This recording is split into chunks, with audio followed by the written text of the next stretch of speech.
네, 안녕하십니까. 통생통사 강동환 TV입니다. 저는 강화도에 있는 통일전망대에 나와 있습니다. 실내에 있는 전시물인데요. 여러분들, 우리는 통일이 왜 되어야 된다고 늘 이야기를 합니까? 북한의 지하자원, 노동력과 남한의 기술을 합쳐서 경제적으로 더 부강한 나라가 될 수 있다. 늘 이런 이야기를 합니다. 우리는 통일을 경제적인 관점, 돈으로만 생각했지 거기에 사람이 있다라는 이야기를 하지 않습니다. 지금 여기에 이 전시물도 보시면 통일이 되면 어떻게 달라질까요? 라고 되어 있는데 더 큰 통일한국, 총 인구수가 많아진다라는 거죠. 그리고 1인당 국민소득이 남한이 4조 730억 달러인데 통일 한국이 되면 6조 560억 달러가 된다라는 내용이고요. 또 2050년 생산 가능한 인구 기준이 남한이 54%인데 통일 한국이 되면 58%가 된다라는 이야기입니다.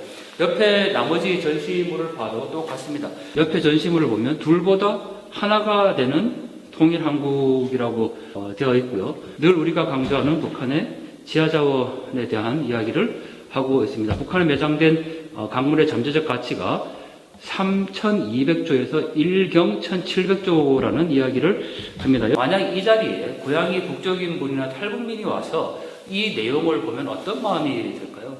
그들에게 통일의 이유는 고향에 두고 온 가족을 만나는 일입니다. 꿈에도 보고 싶은 어머니를 만나고 싶은 그런 마음들입니다. 우리가 경제적인 혜택을 위해서 통일을 해야 된다라고 얘기하면 얼마나 공한 이야기겠습니까? 최근에 20대들이 7포 세대라고 얘기하지 않습니까? 취업도 결혼도 포기하고 모든 걸 다 포기한 세대다라고 얘기를 하는데 청년들을 향해서 통일만 되면 취업도 할 수 있고 북한 사람과 결혼도 할 수 있고 블루오션이다라는 얘기를 합니다. 그러면 대학생들이나 청년들이 정말 가슴이 뛸까요?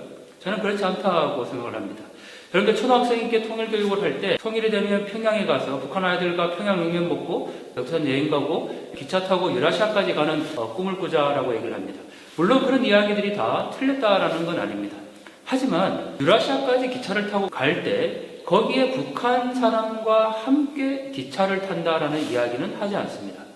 여러분들 여기 이 전시된 내용 중에 어디에도 북한에도 역시 우리와 똑같은 사람이 있다라는 이야기를 하지 않는다는 거죠. 그리고 지금 우리가 누리고 있는 이 자유민주주의와 인권을 그들도 함께 누릴 수 있어야 하기 때문에 바로 통일이 필요하다라는 이야기를 결코 하지 않는다는 겁니다.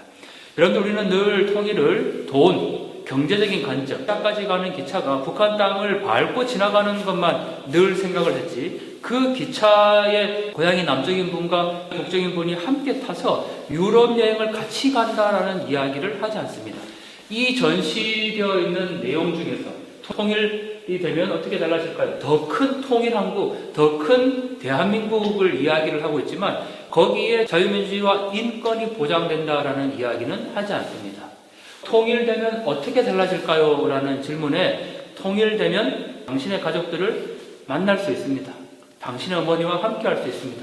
분단으로 고통받는 사람들이 더 이상 아파하지 않습니다. 라는 이야기도 같이 전시해 둬야 하지 않겠습니까? 통일은 경제적으로 더 부강하기 위해서 우리가 하는 것이 결코 아니라는 겁니다. 지금 이 통일전망대 이제 통일이라는 이야기도 조차 하지 않습니다. 이곳은 평화전망대라는 이름으로 바뀌었습니다. 곳곳에 있는 통일전망대가 이제 평화라는 이름을 달고 통일을 이야기하지 않는 그런 시대가 되었습니다. 여러분들, 지금이 평화롭습니까? 저 불과 2km 전방에 북녘땅을 두고 500원 동전을 놓고 망원경으로 바라봐야 되는 곳이 바로 분단의 현실입니다. 그런데 이곳이 어떻게 평화 전망대가 될 수 있습니까? 물론 평화를 원하기 때문에 그러한 마음으로 서놓을 수는 있겠지만 통일이라는 가치를 왜 지워야 하는지 잘 모르겠습니다. 여러분, 오늘 이 시간에도 저 망대단 앞에서 고향 땅을 그리면서 눈물 짓는 실향민들이 있습니다. 임진강을 바라보면서 고향 땅을 그리워하고 있는 탈북민들이 있습니다. 그리고 분단을 해서 고통받고 있는 우리 모두의 삶이 있습니다. 바로 이러한 이유 때문에 우리가 통일을 이야기해야 합니다. 통일은 그래서 사람입니다. 통일은 바로 엄마입니다. 여러분들, 우리가 함께 보듬고 이 통일을 위해서 걸어갈 수 있으면 좋겠습니다. 그리고 평화전망대에 마련되어 있는 이 전시시설 중에 꼭 사람이라는 단어가 들어가면 좋겠습니다. 네, 전망대 외부입니다. 여기에서 불과 2km 전방에 북한 개풍군이 보이는 곳입니다. 북한 주민들이 나와서 마지막 가을바지를 하고 있습니다. 이렇게 불과 2km만 지나면 북한에 갈 수 있지만 지금 갈 수 없는 그런 상황입니다. 우리가 여전히 분단의 시대를 살고 있는데 지금이 평화롭다라고 이야기하는 건 정말 저 건너편에 있는 사람들에게 우리가 큰 죄를 짓는 것이 아닌가라는 생각을 합니다. 통일은 결코 돈, 경제, 부강한 나라를 만들기 위한다기보다는 남북한 주민들이 함께 어우러져서 자유민주주의와 인권을 누리면서 행복한 삶을 살아가기 위한 것이다 라는 것을 꼭 우리가 기억하면 좋겠습니다. 자, 북녘의 모습 함께 한번 보시죠.